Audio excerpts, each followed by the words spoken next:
Ooh, look, he's standing.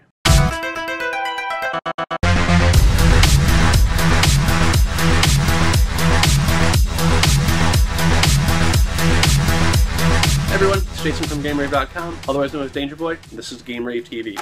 So, having celebrated the PlayStation's official launch into life, which was December 3rd, today we're recording on December 9th because that means we're 9 months away from the US's launch of the PlayStation, which would have been September 9th, 1995. Since we're a year away from the 20th anniversary of the US launch, I decided that we are going to do something really, really special. And instead of just having a special episode that we do and forget, we're going to be leading up to next year's U.S. anniversary starting today with this episode. Unfortunately, it's not today if you're watching this at a later time, but ignore that. So among the things we want to do leading up to next year's U.S. anniversary, one of them was to take a look back at the actual launch of PlayStation 1 and do a kind of a like where are they now segment with all the different games and accessories and so forth and see how things have evolved in 20 years. So basically once a month up until the September 9th date, we'll be doing nifty things with the launch games. Today's episode actually deals with two of the games from the launch era, Power Surf Tennis and Turbo Eclipse Turbo. Did I just say Turbo Eclipse Turbo? Alright, but first we'll go with Power Surf 3D Tennis. With Power Surf Tennis, it was actually released by Ocean. And what's, first of all, in the most kind of depressing factoid is that this was only one of two games Ocean published for the PlayStation before they were eventually bought up by Infogrames and became Infogrames UK. Power Surf Tennis was a launch day game, obviously, and it was tennis. Like, I don't know about you, but I've been around gaming for a long, long time, and when I'm looking forward to a new game system, be it the Super Nintendo, the Turbo Duo, the PlayStation, the Saturn, even the PlayStation 4, the first genre not on my mind in any capacity whatsoever is a tennis game. So I thought this was actually a pretty peculiar release. We've actually already done a game page for Power Surf, and if you haven't read it yet, basically it's just a very, very, I wouldn't say generic tennis game, because the graphics for what would have been the early on for the PlayStation are actually incredible. Just huge figures, really detailed tennis courts and so forth. It's the gameplay that sucks. Like most tennis games, if done right, are basically uber Pong. It's Pong with 4 different ways to hit the ball back and so forth. With Power Serve, basically after 20 minutes you realize it's probably one of the worst games you'll ever play. And that was it.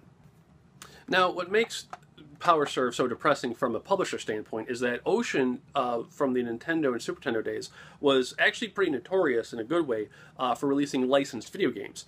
They did RoboCop, Run 2 and 3, they did Lethal Weapon. For God's sakes, they did a Miami Vice computer game on the Commodore 64, and if you have no idea what I'm talking about, God, are you young. It was really sad to see a legacy-type company coming from the Nintendo and Super Nintendo up into the PlayStation era and just have them basically quietly leave on a tennis game and be bought out by Infogrames. Now, with that little bit of depression out of the way, our second game for this episode's Where Are They Now is actually a more positive light, and that brings us to Total Eclipse Turbo, ooh, published by Crystal Dynamics. Now, if I said Crystal Dynamics and you have no idea what I'm talking about, shame on you. Shame.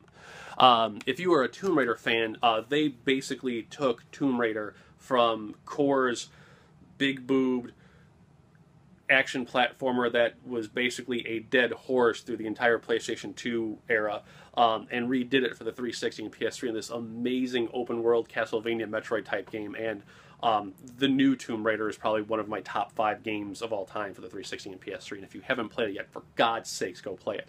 But back to the issue at hand. Total Eclipse Turbo. Now, clearly, Total Eclipse Turbo was a hand-me-up port slash, done a little bit better game for the PlayStation. Crystal Dynamics would continue their porting with the original Gex and Off-World Extreme and 1 or 2 other games. But as time went on, they eventually got into their own groove and just produced some of the most amazing games for the PlayStation system, including Legacy of Kain, Blood Omen, Soul Reaver, amongst many others. And as mentioned earlier, clearly they're still alive and well today through Square Enix's publishing house with the new Tomb Raider, and I cannot wait for Tomb Raider 2. That being said, Total Eclipse Turbo, unlike Tennis, which didn't really hold up real well, Total Eclipse Turbo is still a decent game. If you can forgive some of the control and hit boxes, for lack of a better term. Like, the game is very brutal when it comes to small corridors, and if you are like a smidge off, you are dead, done and buried. For most people, you can actually find these games for like $5 to $10. I wouldn't really call them pile of shame titles. Turbo Eclipse maybe, and if I call it Turbo Eclipse one more time.